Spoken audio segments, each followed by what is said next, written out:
be bleak. Please help me welcome Anders. Thank you, Freddie.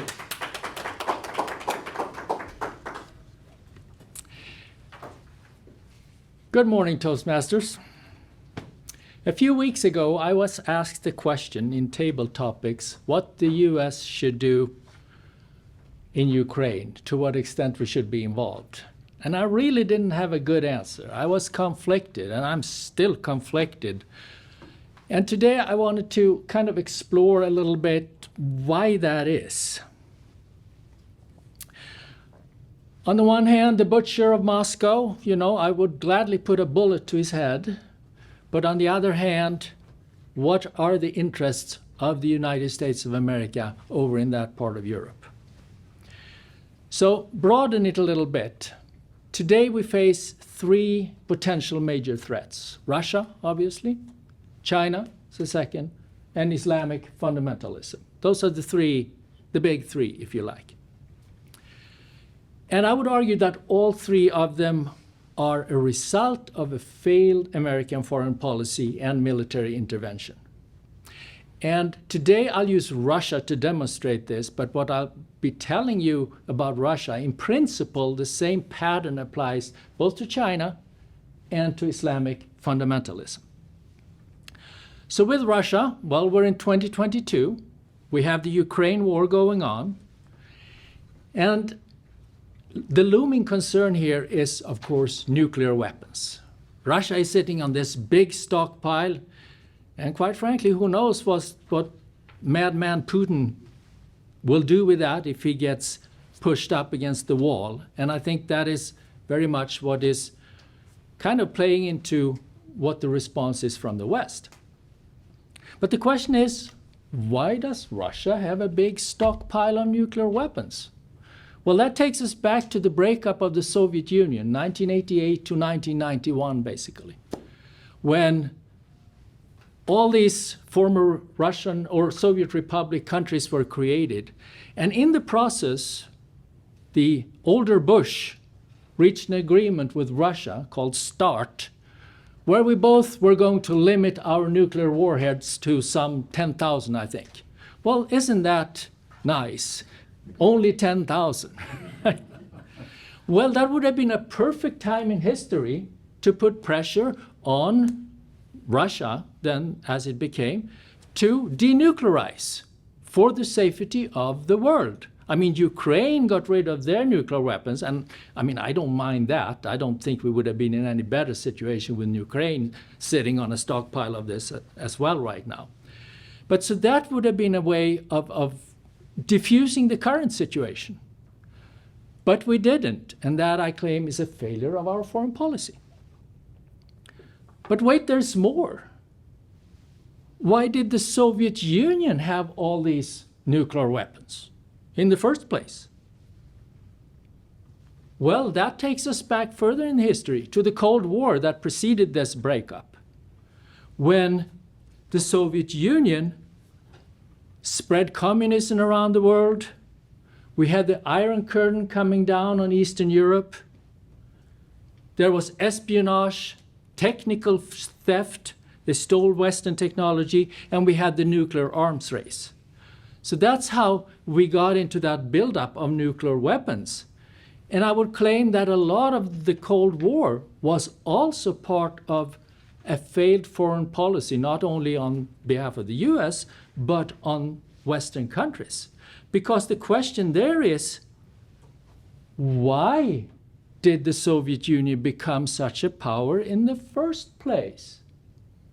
Well, that takes us back to the Second World War, 1939 to 1945. What happened there? Well, our president, FDR, made a pact with the devil. He agreed with Stalin to provide weapons and armaments so that Stalin could fight Hitler. And then at the end of the war, we had the Jalta Conference, and that's when the agreement was reached to draw a line through Europe with Russia on the east side and the British, the French, and America controlling the West. And we know all what that led to. And that was part of a big, big part why the Soviet Union became the superpower, because their army, their weapons, including nuclear weapons, including rocket technology, German. They got it from East Germany. They went in and raided all the German facilities, industry, etc., and brought the scientists and researchers, forced them to move to Russia. And then when a few years later they had their first airplane, for instance, everybody in the West looked at it and said, hey, that's a copy of a German machine. So by allowing Russia to grab half of Europe, we set them up for becoming a superpower. Now, there were people who wanted to move on. Churchill wanted to. Patton was ready to take his tanks all the way to the Russian border and would have succeeded without a problem in a short amount of time.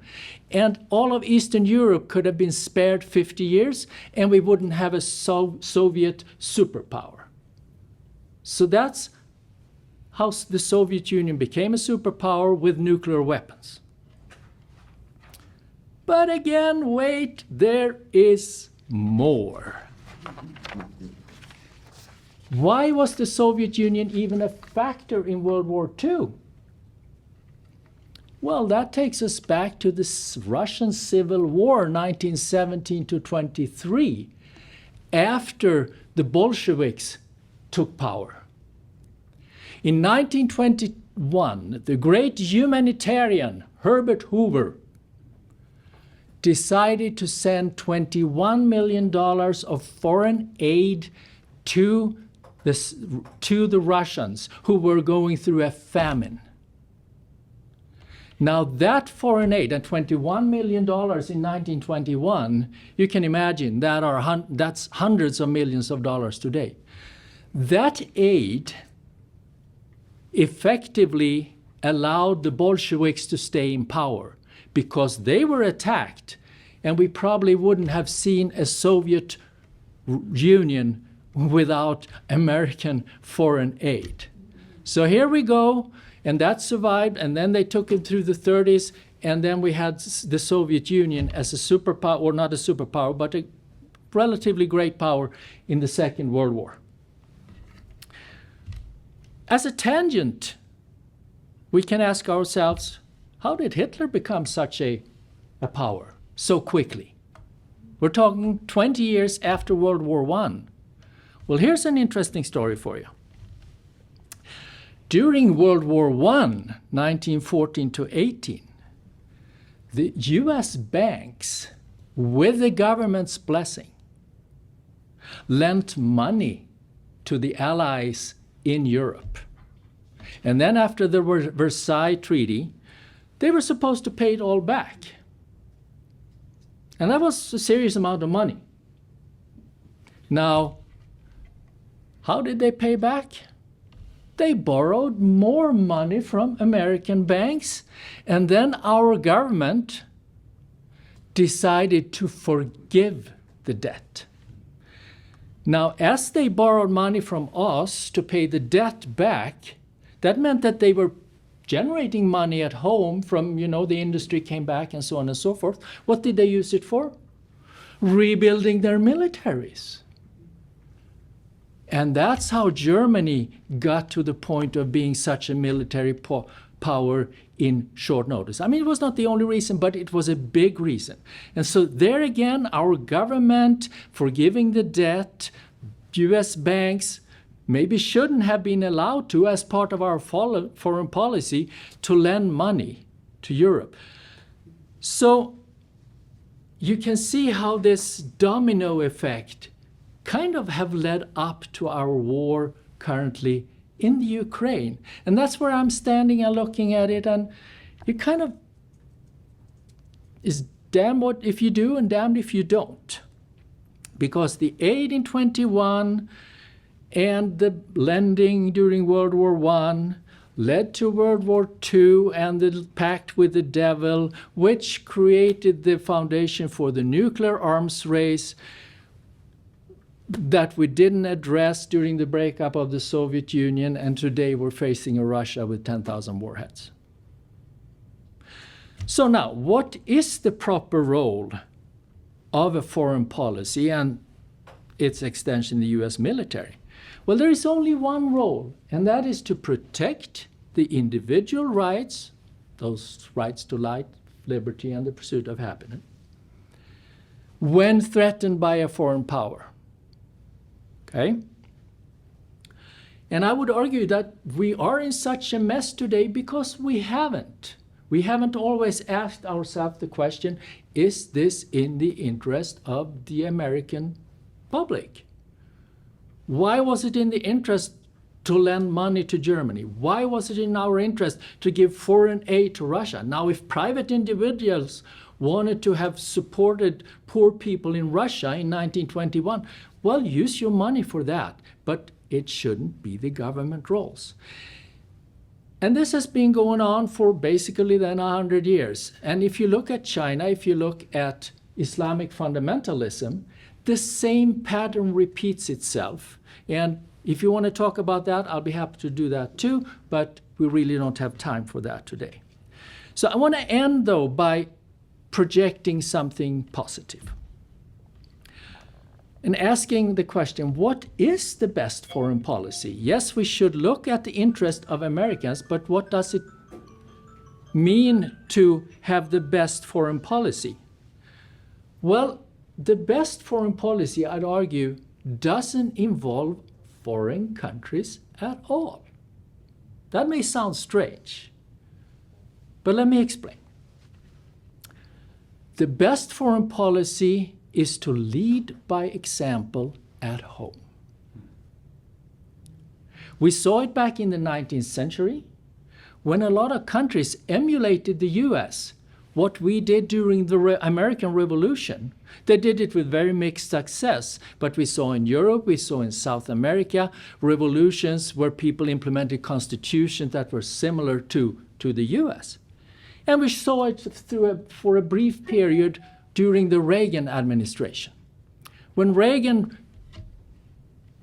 projected certainty and optimism, and we started to turn around from the bleak 70s and 60s to the 80s and 90s, and which basically carried us through the early 2000s before we started to falter again.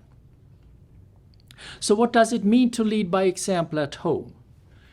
Well, it means to get this country back on its footing, and that you do through deregulation.